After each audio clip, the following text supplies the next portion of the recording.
Overlord Volume 2 Chapter 3 Wise King of the Forest Part 1 Clementine stormed back to Kazit's hideout, the secret shrine under Rantal's graveyard. Her strides were wild and forceful, her brows were furrowed, and her mouth was twisted. Her pretty features were distorted into something which could only have been described with the word ugly. That said, her true nature was probably more grotesque than that face. Kazit muttered to himself as he guided a newly created zombie over to the undead storage area. Oh, a new zombie. That's over 150 now. The Orb of Death is quite extraordinary. The number of undead that could be controlled by the third-tier spell, Create Undead, was limited by the power of the spell's caster. The more undead one made, the fewer one could control.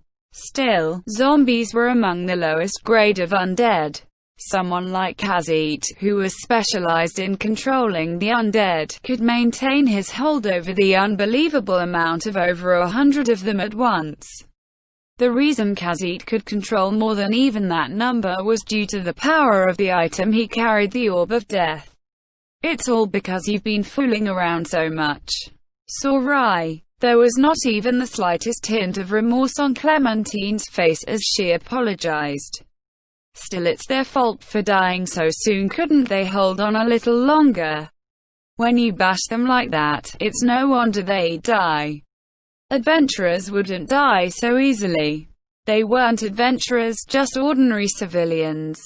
Clementine, do you like spouting obvious things to waste time? Yes, I'm sorry. It won't happen again. Please forgive me. Kazit clicked his tongue. As if I could believe that. In any case, stop going after people.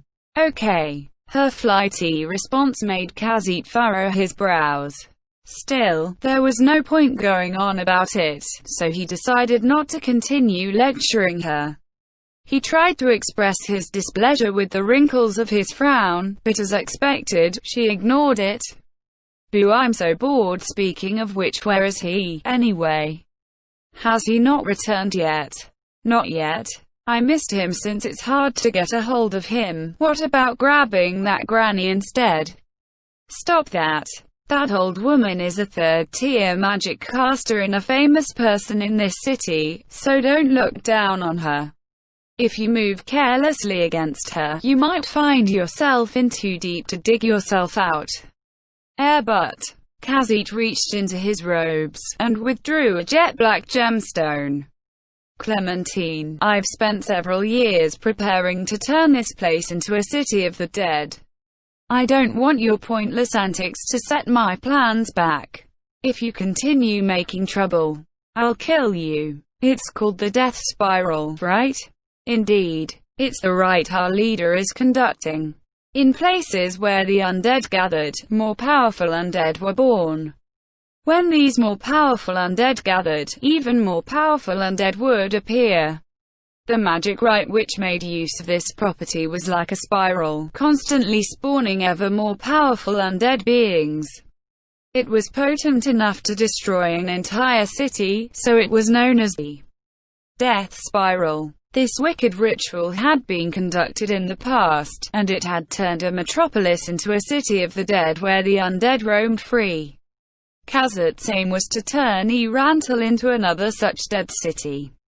He would turn himself into an undead being by harnessing the necromantic energies from such a place. He had made extensive preparations to achieve his aim. He would not let this woman who had showed up just a few days ago ruin his plans. Got it. Kazit saw through Clementine's adorably puffed up cheeks. Her expression was one of cruel malice. In that moment, Clementine surged forward like a killing storm. She closed the distance between them in an instant, and struck like lightning. The sharp blade in her hand gleamed lethally as it flashed toward Kazit's throat. The small blade Clementine thrust forth was a piercing weapon known as a stiletto. There was little variation in the ways one could attack with a piercing weapon, so they were not easy to use.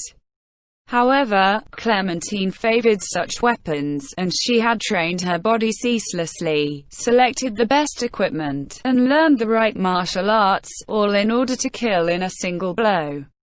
This technique of hers, honed and refined through countless battles with humans and monsters, was on a level where no normal person could defend against it. Clementine was naturally gifted with physical abilities which exceed those of normal human beings. On top of that, she had spent her life trying and practicing her combat skills, so it was only natural that she should be able to fight at such a level. However, her target was not a normal person. Khajiit, one of the 12 high disciples who were the pride of Zorinon, could not be killed so easily. And a white wall-like object which erupted from the ground and intercepted the unavoidable, razor-sharp blade. It was a gigantic hand made of countless human bones, covered in hooks which called to mind the image of maggots. The hooks wreathed, and the earth around them shattered. Under Khajiit's mental control, a giant creature began revealing itself. She could sense a powerful undead creature beneath Khajiit's feet. The smug Khajiit turned toward Clementine and said, "What a waste of time. Because of you, I was distracted for a moment and lost control of the other undead. Sorry about that, but I wasn't going all out either. You had to pull out all the stops to barely block it, right? That's nonsense and you know it, Clementine. You're not the sort to hold back. You saw through me. If you hadn't blocked it, your shoulder would have been stabbed through. But, I never intended to kill you really." Khajiit frowned again as he saw the hateful smile on the woman before him. "Still, if it was me, I could beat that chap. Maybe magic casters couldn't win, but as a warrior, I could defeat it handily. I'm just not too used to bludgeoning-type weapons.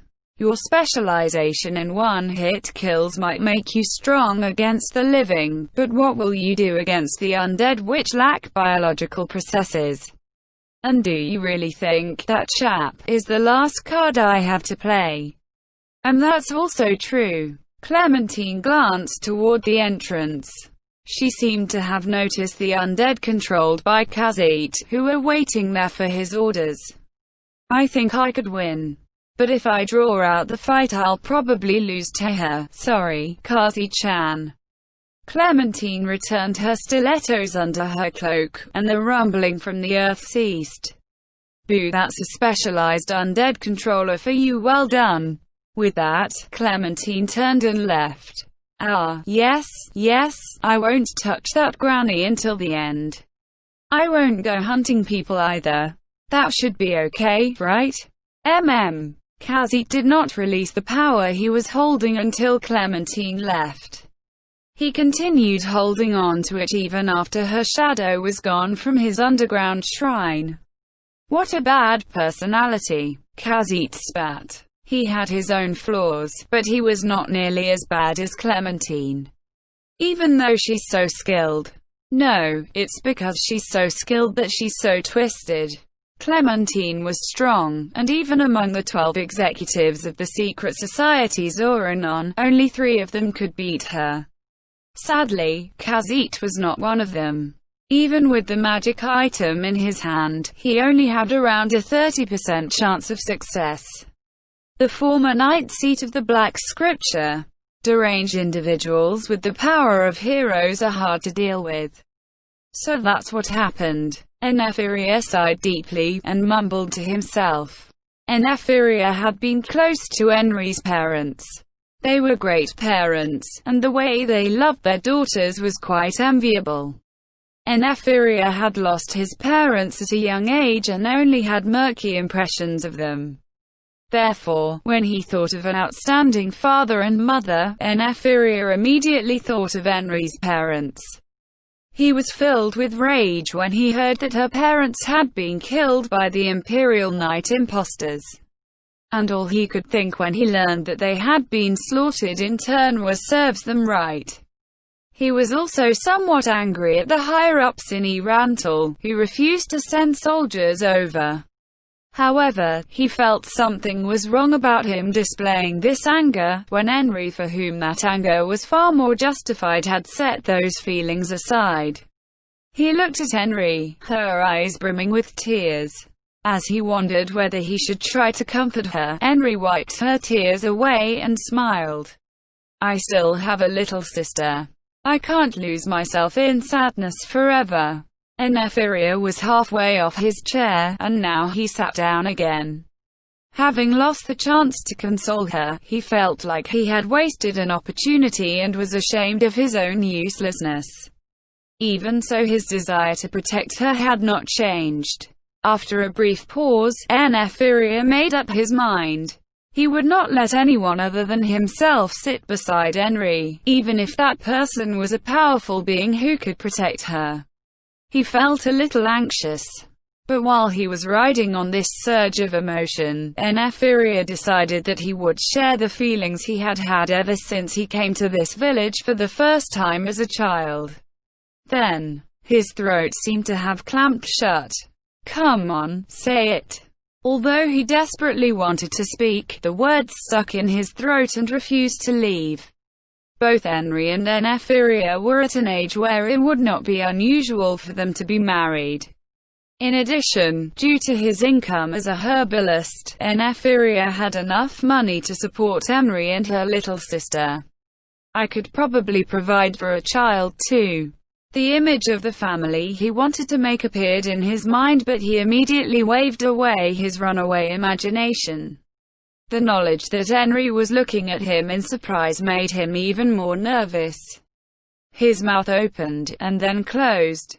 "I like you. I love you." But the words refused to leave his lips, because he was afraid of hearing her reject him. Then, what else could he say to shorten the distance between them? "The city's safer. Do you want to live with me? I'll take care of you and your little sister. If you want to work, you can help in Granny's shop. If you feel uneasy about the city, I'll do my best to help you." He should say that. The chances of those words being rejected would be a lot lower than a confession of love. Henry. What happened, Neferia? Henry jumped as Neferia loudly called her name. He began to speak. If you've got any problems, let me know. I'll do whatever I can to help you.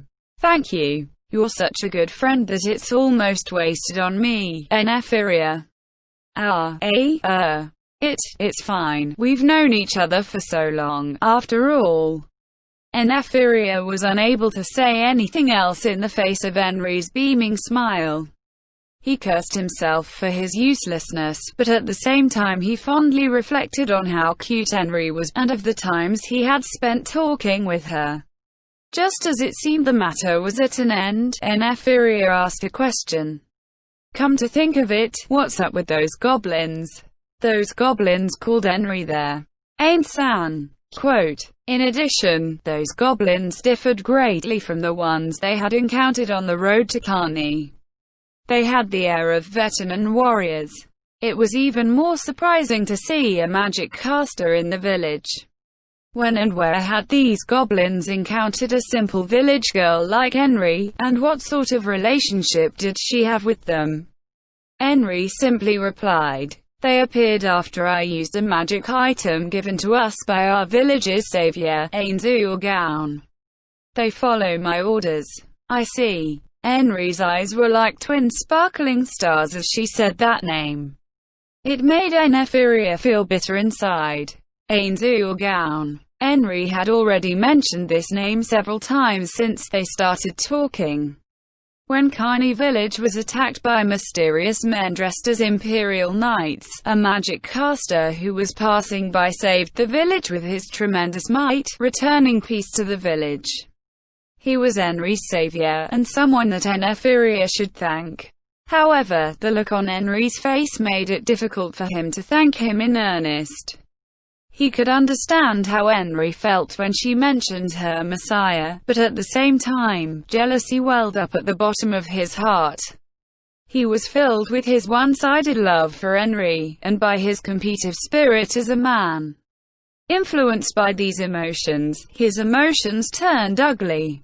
Neferia thrust these feelings aside, and turned his thoughts to the magic item of which Henry had spoken. It was a magic item which summoned goblins, called the Horn of the Goblin whatever.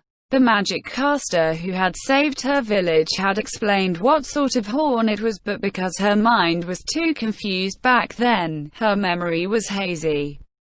Neferia felt it was a little strange. He had no idea what sort of magic item it was, but she should not have forgotten about it. Nobody should have forgotten the details of a magic item with special abilities once they were told about them. Still, there were many magic items which could summon creatures, just as there were many summoning spells in magic. Any monsters summoned with those spells would vanish after a while. Summoned monsters were not creatures which could persist for a long time. If that item could do that, it might well overturn all of magical history and theory to date. How valuable was a magic item which could accomplish such a feat? Henry did not seem to have realized its value, but if she sold it, she could probably live comfortably for the rest of her life. Henry had used this rare and precious item because she did not want blood to flow in the village once more. Neferia felt that this line of thinking was very much her style. Thus, the goblin she had summoned, called her Ain-san, followed her orders, and in addition to protecting the village, they even helped in the fields. Apparently, they were even teaching the villagers how to use bows, and how to defend themselves. As a result, the village had gained several odd new residents. Part of the reason why the village could accept the goblins was because the knights who had attacked the villagers had been human beings like them. This had made him distrust human beings, and thus they could more easily accept the goblins' help. Another big reason was because the one who bestowed this item on them was the magic caster that had saved the village. So, he was called Ain-Zulgaon. What sort of man is he like? I'd like to thank him myself. Neferia knew nothing about the name Ain-Zulgaon. Besides, Henry had not seen his face under his mask, so she had no idea who he was either. Still, anyone who could casually give away precious items like those horns had to be someone important. If she had seen his face, she would not have forgotten it easily. After he told her that line of reasoning, a look of disappointment appeared on her face. Is that so? I was thinking you would know him, Neferia. Henry's reply made Neferia's heart pound violently, and sweat drops bloomed uncomfortably on his back. Looks aside, he'd be a hit just going by his strength alone. The words from last night appeared in Neferia's mind, and he began to pant and breathe heavily. Forcing down the uneasiness in his heart, Neferia asked, Henry, what will you do when you see that gown fellow? I'd like to thank him properly. The village came together with the idea of building a little copper statue for him because he saved us, and I need to show my gratitude too. After sensing that the answer did not contain any hints of affection which frightened him, Neferia breathed a sigh of relief, and let his tensed shoulders relax. Ah, is that so? Who? Yes, of course you need to thank him. If you noticed any special features, or if he reminded you of someone, maybe it would narrow down the field. Right, do you know what sort of magic he used? Ah, magic, huh? It was really amazing. There was a flash of lightning and the night went down in one hit. Lightning, huh? Did you hear him say lightning, or something? Henry's eyes looked to the sky, and then she nodded deeply. I think I heard him say that. Although it seemed like there was more to it than that. After hearing Henry trail off into mumbling, Neferia concluded that this gown fellow must have said something before casting his spell. If that's the case, it should be magic of the third tier. Magic of the third tier. Is that very amazing? Of course it is. I can only use second-tier magic myself. Third tier of the magic is the limit for normal people. Only talent holders can use magic beyond that. I knew it. Gaon-san is really amazing. Enri respectfully nodded. However, Nefiria did not think the magic caster called Ains was limited to third-tier spells. Given that he was a person who could nonchalantly give away those magic items, he might be able to use fifth-tier spells, which were the domain of heroes. Why would such a great person come to a village like this? A confused Nefiria tilted his head to the side, but then Enri dropped a bombshell which immediately blew all his doubts away. In addition, he gave me a red potion too. Nefiria recalled part of a conversation from earlier. Then, what if I paid you, and you told me more about the person who gave you that potion? The warrior named Britta did not seem happy about that request. And why do you want to know? Of course it's to find clues to lead me to that mysterious man in full plate armor. If we get in his good graces, he might tell us where he got those potions from, right? He might let something slip by accident, so if he's an adventurer, I want to hire him for a job. How about it, Nefiria? That was the reason Nefiria had asked for Morn by name. Nefiria's plan was to winkle out information about the potion by deepening his friendship with Morn. In addition, if they went to pick herbs in the forest together, Morn might accidentally reveal something. Nefiria tried to hide the excitement in his heart, and in the same calm voice from before he asked Henry. What kind of potion was it like? You know I'm a herbalist, of course I'd be interested in potions. Ah, that's right. Making these things is your job. Henry told Nefiria everything she knew about the magic caster and the potion he had given her. She mentioned the name Ainzu Gaon's wondrous deeds several times during her account. The Nefiria from just now might have been filled with jealousy, but at the moment, his mind was pondering other matters. He put all this information together, and after peeling back several layers of mystery, the hidden truth was revealed. It was very likely that the potion which had appeared in Erantal and which Henry had drunk were one and the same. It was also apparent that a pair of adventurers had appeared in both those places, a magic caster and a warrior in black full plate. There could only be one answer, yet there were two people who could be candidates for being Ainzu Gaon. From what Henry had said, he could conclude that Ains was a man, but he decided to ask again just to be sure. Could that Ainzu Gaon person be a woman? I don't think so. I didn't see his face, but his voice was a man's. By itself, this was not proof that Ains was a male. After all, there were spells and magic items which could change voices. It seemed strange to think that Nabe Ainzu Gaon, the merciless and occasionally naive Nabe, seemed completely different from the wise, benign, and righteous Ains. It was clearly too much of a stretch to think of her as Ains. The person in the black full-plate armor was called Albedo, I think. Is that so? He remembered the name from when Nabe had said it. The answer was clear. Ainzu Gaon Morn. From that, he could draw a startling revelation.